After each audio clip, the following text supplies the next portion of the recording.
Auzubillahiminash-shaytanir-rajeem. Bismillahir-rahmanir-rahim.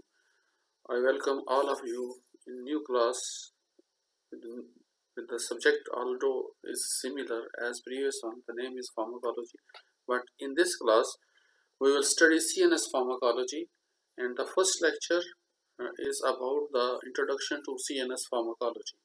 So let's start with it. The book I refer will be Basic and Clinical Pharmacology by Katzen. Second book would be Pharmacology, which is famous book of Lippincott. It's also known as Lippincott's Illustrated Review of Pharmacology. And the third book would be Clinical Pharmacology by D.R. Lawrence.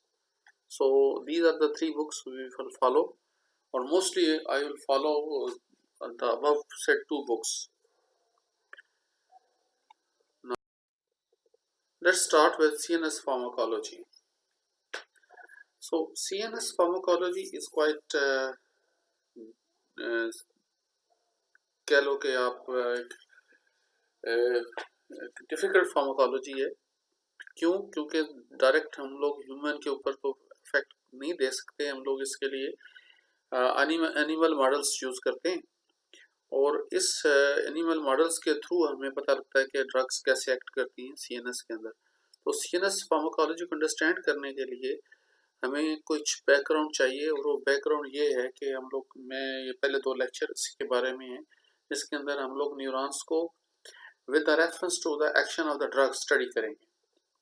सो आप लोगों को पता है कि जो CNS का basic unit, functional unit है, वो न्यूरॉन्स है, और न्यूरॉन्स के ऊपर मॉलिक्यूलर लेवल के ऊपर ड्रग्स कैसे एक्ट करती हैं और कैसे न्यूरॉन्स की फिजियोलॉजी को चेंज करती हैं या एबनॉर्मल फिजियोलॉजी को नॉर्मल करती हैं, तो वो हम लोग सारा मैकेनिज्म समझेंगे इसके अंदर, along with the physiology of the neurons. Right? So let's start with it. Drugs acting in the central nervous system or CNS were among the first to be discovered by primitive humans and are still the most widely used group of pharmacological agents. तो कहता है कि इंसान शुरू में जो है primitive humans, यानी बहुत पहले जो है, सबसे पहले इंसान ने जो ड्रग्स जो डिस्कवर की थी वो कहाँ पे एक्ट करती थी, मोस्टली वो सीएनएस के ऊपर एक्ट करती थी, वो डिस्कवर की थी. और आज भी ये जो है widely used group of pharmacological agents है, और ये आज भी बहुत कॉमनली ये ड्रग्स यूज होती हैं जो कि हमारी सीएनएस की जो फिजियोलॉजी उसको चेंज करती हैं. These agents are invaluable therapeutically. For example, without general anesthetics, modern surgery would be impossible. कि ये ड्रग्स आज भी बहुत वैल्यूएबल हैं थेरापेटिकली. क्यों? क्योंकि उसकी एग्जाम्पल उसने दी है कि मॉडर्न सर्जरी जो है वो जनरल एनेस्थेटिक्स के बगैर नहीं हो सकती. और जनरल एनेस्थेटिक्स क्या है कि वो बेहोशी की दवा है, जिससे इंसान जो है कम्प्लीटली बेहोश हो जाता है, यानी कि अनकॉन्शियस हो जाता है, पेन फ्री हो जाता है, ठीक है, और उसके बगैर और फिर जो है सर्जरी परफॉर्म होती है. तो फार्माकोलॉजी ऑफ सीएनएस जो है उसके अंदर हम लोग वो तमाम ड्रग्स पढ़ेंगे जो सीएनएस को अफेक्ट करती हैं, और उसकी इससे सबसे अच्छी एग्जांपल उसने जो दी है कि जनरल एनेस्थेटिक के बगैर surgery, major surgery is impossible. ठीक है. और जो लोकल एनेस्थेटिक्स भी लगते हैं, तो वो local anaesthetics also affect certain neurons, और वहाँ पे वो इम्पल्सेस को ब्लॉक करते हैं, तो वो भी सीएनएस फार्माकोलॉजी का हिस्सा है. सो drugs that affect the CNS can, और अब जो ड्रग्स सीएनएस को अफेक्ट करती है वो क्या क्या कर सकती है. मसलन सबसे पहले selectively relieve pain, reduce fever. कि हम लोगों को पेन होती है तो हम पैरास्टामोल खा लेते हैं, हेडेक होती है, या जिस्म के सीएसएम पेन होते हैं तो हम लोग एनाल्जेसिक ले लेते हैं कोई भी. फिर फुहार हो जाता है तो पैरास्टामोल लेते हैं, या कोई जो एंटी पायरेटिक ड्रग लेते हैं. फिर हमारे के अंदर कोई मूवमेंट का डिसऑर्डर, यानी कि हमारी चाल के अंदर जो मूवमेंट है उसका डिसऑर्डर हो जाता है, तो उसके लिए भी हम लोग जो है वो मेडिकेशन लेते हैं. सो सेकंड क्लॉज जो क्या है कि सीएनएस को अफेक्ट करते हुए ड्रग क्या कर सकती हैं कि हम लोग यूज करते हैं to suppress the disordered movement. हमारी बॉडी की जो डिसऑर्डर मूवमेंट है उसको सप्रेस करने के लिए हम लोग यूज करते हैं. लाइक पार्किंसन डिजीज है जिसके अंदर रिशा जैसा कहते हैं कि पेशेंट के हाथ कांपने शुरू हो जाते हैं, तो उसके अंदर हम लोग ये उसकी मूवमेंट को सप्रेस करने के लिए ड्रग्स यूज करते हैं। फिर ड्रग हम लोग यूज करते हैं टू इंड्यूस स्लीप और अरोजल, या स्लीप इंड्यूस करने के लिए या जागने के लिए ड्रग इस्तेमाल करते हैं। फॉर एग्जांपल जो चाय के अंदर कैफीन है, caffeine is also drug, class of drug के अंदर से आती है, और इसको लो डोजेस के अंदर हम अरोजल के लिए यूज करते हैं, माइंड अरोज करने के लिए। Although that's not a drug, हम लोग उसको ड्रग की क्लास में नहीं लेते, लेकिन we are commonly use that in the form of tea और कॉफी। दूसरा रिड्यूस एपिटाइट, आजकल जैसे स्लिम होने के लिए यूज करते हैं। एंड अले द टेंडेंसीज टू वॉमिट, या फिर वॉमिट के लिए, वॉमिट को इनहिबिट करने के लिए, वॉमिट के लिए। फिर ड्रग्स हम लोग यूज करते हैं सीएनएस के अंदर to treat anxiety, depression, mania, schizophrenia, जो हमारे साइकियाट्रिक प्रॉब्लम्स हैं उनको ट्रीट करने के लिए भी हम लोग जो है वो ये ड्रग्स यूज करते हैं। इसमें एंजाइटी है, डिप्रेशन है, मैनिया यानी कि एग्रेशन जो है, या शिज़ोफ्रेनिया है, तो उसको यूज करते हैं। तो ये सारी ड्रग्स जो है इसको अफेक्ट कर रही है हमारे ब्रेन के अंदर न्यूरॉन्स को, तो ब्रेन को, और ब्रेन के अंदर न्यूरॉन्स को, और न्यूरॉन्स के अंदर इंडिविजुअल न्यूरॉन्स या नेटवर्क ऑफ न्यूरॉन्स को अफेक्ट करती हैं ये ड्रग्स, और इसलिए इनको यूज किया जाता है। अच्छा जी, in addition to their use in therapy, कहता है थेरेपी के तौर पे या ट्रीटमेंट के तौर पे यूज के अलावा there are many drugs acting on the CNS are used without prescription to increase one sense of wellbeing. कहता है बहुत ज़्यादा ड्रग्स तो थेरेपी के तौर पे, ट्रीटमेंट के तौर पे यूज़ होती हैं, लेकिन काफ़ी ऐसी ड्रग्स हैं जो कि ट्रीटमेंट के लिए नहीं यूज़ होती है और प्रिस्क्रिप्शन के बगैर यूज़ की जाती हैं, कि हम अपने आप की वेल बीइंग के लिए यूज़ करते हैं, यानी कि sense of well being, like जिस तरह के अल्कोहल है, जिस तरह के मॉर्फिन है, हेरोइन है, आजकल जो है आइस जो आई हुई है, नया नया जो नारकोटिक्स में आया है, वो इस तरह के ड्रग जो है, मैरिजुआना है, वो ड्रग्स जो हैं जो कि प्रिस्क्रिप्शन, विदाउट प्रिस्क्रिप्शन हम लोग यूज़ करते हैं फॉर द अपने आप को वेल बीइंग के लिए, या सेंस ऑफ वेल बीइंग के लिए, कि अपनी सेंस को हम लोग बेहतर कर सकें। However excessive use of such drugs can affect lives adversely, कहता है इस इनका एक्सेसिव यूज इन ड्रग्स का हमारी लाइफ को एडवर्सली इफेक्ट करता है। When their uncontrolled and compulsive use, और जब हम लोग इसका यूज अनकंट्रोल और कंपल्सिव करेंगे तो क्या लीड्स किसको तरफ करता है? Physical dependence on the drugs, toxic effects including lethal overdoses, कि अगर ये ड्रग्स जो है जो कि वो जो कि विदाउट प्रिस्क्रिप्शन लेते हैं, अगर बहुत ज़्यादा अनकंट्रोल यूज़ किया जाए तो फिर क्या हो जाता है कि हमारी बॉडी उनके ऊपर डिपेंड करना शुरू कर देती है, और उसकी वजह से टॉक्सिक साइड इफेक्ट्स प्रोड्यूस होते हैं। इवन इसकी डोज लीथल बन जाती है और डेथ हो जाती है, लाइक हेरोइन जो पीते हैं, जो हेरोइन का नशा, वो उतनी मकदार का नशा लेने के लिए एक्सेसिव जब वो डोज लेते हैं तो उनकी रेस्पिरेटरी पैरालिसिस होता है, तो डेथ हो जाती है।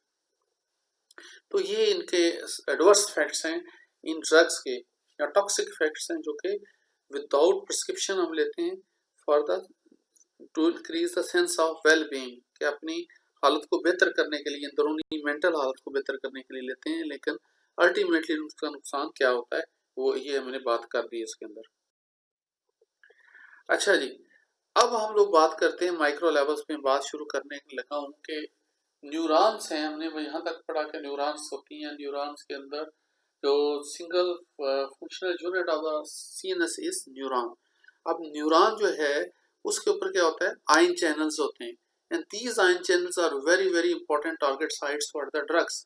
और हमने इन आयन चैनल्स को सबसे पहले पढ़ना है कि ये आयन चैनल्स कैसे हमारे जो ड्रग्स जो है इन आयन चैनल्स को कैसे रेगुलेट करती हैं, ये कैसे इसको चेंज करती हैं, जिसकी वजह से डिफरेंट ड्रग्स के इफेक्ट्स प्रोड्यूस होते हैं।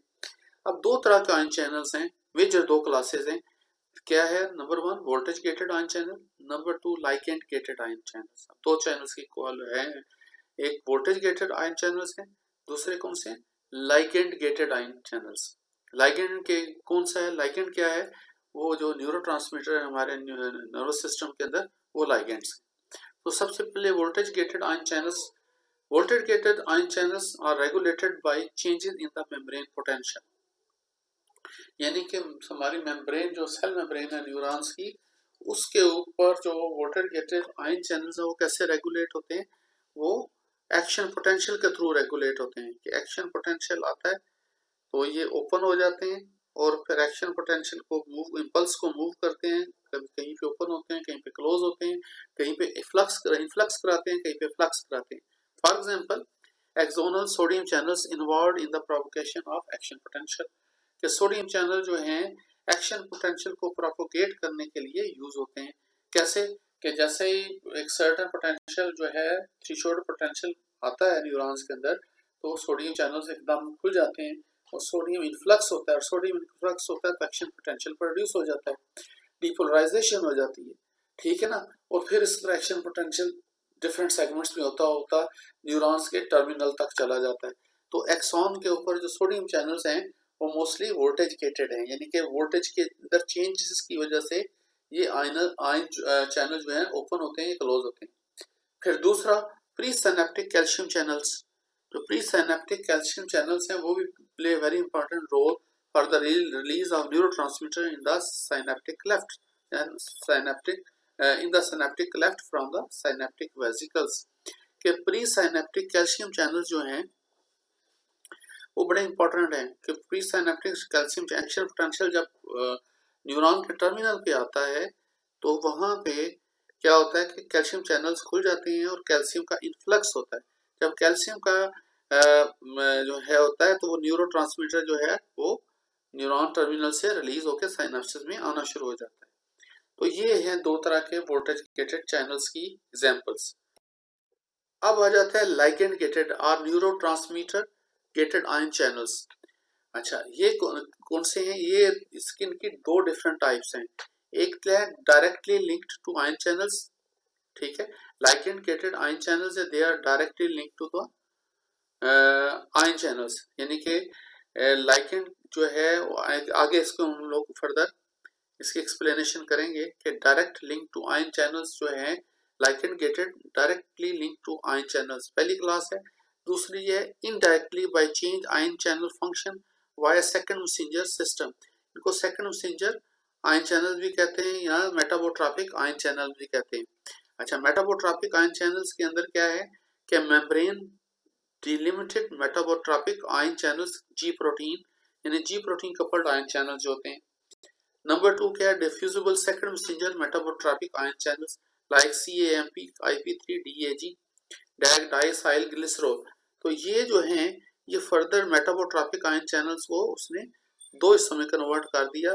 एक है जो कि जी प्रोटीन कपल्ड है, एक है जी protein coupled second messenger ion channels. ठीक हो गया जी। अब इसको बात आगे करते हैं कि ये कैसे काम। तो हमने ये बात कर ली, अब हम बात कर रहे हैं हम ड्रग्स की तरफ के molecular targets for sinus drugs के मॉलिक्यूलर लेवल पे सीनस ड्रग्स के टारगेट्स क्या हैं। मसलन ये एक सेल मेम्ब्रेन न्यूरोनल मेम्ब्रेन है, ये आयन चैनल है, ये आयन चैनल का गेट है, ये एक्स्ट्रा सेलुलर स्पेस है, इंट्रा सेलुलर स्पेस है। अब ये उसी वही चीज दोबारा रिपीट कर रहे हैं। वोल्टेज गेटेड आयन चैनल्स क्या है, उसके अंदर कौन कौन से चैनल है? सोडियम चैनल्स हैं, पोटेशियम चैनल्स भी होते हैं, कैल्शियम चैनल्स भी होते हैं। और पोटेशियम कैल्शियम चैनल्स कहाँ पे होते हैं? प्री सिनेप्टिक होते हैं। अच्छा, उसके अलावा सोडियम चैनल्स कहाँ पे होते हैं? एक्सॉन्स के ऊपर होते हैं। और ये दोनों चैनल्स को कौन सी ड्रग्स ब्लॉक कर देती हैं? मसलन सोडियम चैनल जो एक्सॉन के ऊपर होते हैं उनको एनेस्थेटिक ड्रग्स ब्लॉक करती हैं, और कैल्शियम चैनल्स को प्रीसाइनेटिव एंटी कन्वल्सेंट ड्रग्स ब्लॉक कर देती हैं। इसी तरह अब आप बात करते हैं न्यूरोट्रांसमीटर या लाइगेंड गेटेड आयन चैनल्स या neurotransmitter regulated ion channels direct coupling. अब ये यहाँ पे तीन इसके है टाइप्स में, जैसे प्रीवियस स्लाइड्स के अंदर बताया कि डायरेक्ट कपलिंग एक तो है जो डायरेक्ट रिसेप्टर के साथ अटैच होते हैं और आयन चैनल्स को खोल देते हैं, ये बंद कर देते हैं। मसलन ये एक आयन चैनल है, ये वाला और ये वाला इसका गेट्स है, ये उसका रिसेप्टर है, ये न्यूरल मेम्ब्रेन है, न्यूरोट्रांसमीटर आके इसके साथ बाइंड करता है, बाइंड करके इस चैनल को ओपन कर देता है या क्लोज कर देता है। अब इसकी एग्जांपल्स क्या है? न्यूरोट्रांसमीटर कौन से हैं? इंक्लूड है GABA, glutamate, glutamic acid, glycine, acetylcholine. ठीक है जी। ये चार न्यूरोट्रांसमीटर है जो डायरेक्ट रिसेप्टर्स के ऊपर एक्ट करते हैं, जो कि आयन चैनल के ऊपर रिसेप्टर मौजूद है उसको एक्ट करते हैं, उसको आइदर क्लोज कर देते हैं या ओपन कर देते हैं। और कौन सी ड्रग्स का टारगेट होते हैं? Anaesthetic drugs, anti convulsant drugs, cholinergic drugs, sedative hypnotics. अब ये कोलिनर्जिक ड्रग्स पढ़ के हैं आप, आपने उसमें मस्करेनिक रिसेप्टर्स भी पढ़े हैं, आपने निकोटिनिक रिसेप्टर्स भी पढ़े हैं, वो सारे रिसेप्टर्स जो है आयन चैनल्स को प्ले कर रहे होते हैं। ठीक हो गया जी। अब आगे फर्दर बात, अब तीसरी टाइप जो हमने पढ़ी थी वो जी प्रोटीन कपल्ड रिसेप्टर्स की पढ़ी थी और सेकंड मैसेंजर कपल्ड रिसेप्टर्स। दोनों को सिर्फ फर्क ये है, जी प्रोटीन कपल्ड रिसेप्टर्स में जी प्रोटीन डायरेक्टली रिसेप्टर जी प्रोटीन को एक्टिवेट करता है और जी प्रोटीन डायरेक्टली जो है आयन चैनल को खोल देता है। दूसरा है रिसेप्टर जो लाइगेंड है या न्यूरोट्रांसमीटर रिसेप्टर को एक्टिवेट करता है रिसेप्टर जी प्रोटीन को, जी प्रोटीन आगे जो एंजाइम है उसको एक्टिवेट करके सेकंड मैसेंजर बनाता है। ठीक है, और वो सेकंड मैसेंजर जाके आगे रिसेप्टर को जो आयन चैनल को अपने रिसेप्टर पे लग के आयन चैनल को ओपन करता है या क्लोज करता है। यही चीज इसके अंदर दिखाई है। ये जनाब न्यूरोट्रांसमीटर है, रिसेप्टर है, कहाँ पे है? चैनल के साथ ही जी प्रोटीन है। जब जी प्रोटीन एक्टिवेट हुआ तो उसने सेकंड डायरेक्टली इस चैनल को खोल दिया, या फिर डायरेक्टली खोलता है तो इधर होगा, या फिर उसने एंजाइम को ओपन किया लाइक साइक्लिक एएमपी है, IP3, DHE है, CA कैल्शियम है या CGMP है, तो क्या हो गया? एक्टिवेशन और इनहिबिशन होगी। अच्छा जी, न्यूरोट्रांसमीटर जो रेगुलेटर आयन चैनल जी प्रोटीन कपलिंग कौन सी है? वो नीचे न्यूरोट्रांसमीटर्स हैं जिसके अंदर एसिटाइलकोलिन है, डोपामीन है, नॉरएपिनेफ्रिन है, 5 हाइड्रोक्सीट्रिप्टामीन या फिर इसको कहते हैं सेरोटोनिन है। फिर उसके अलावा पेप्टाइड्स हैं लाइक एंडोर्फिन्स एंड कैफलिन्स।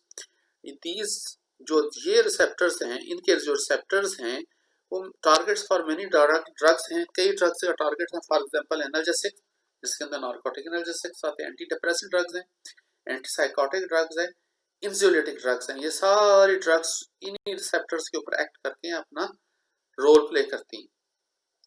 अब हम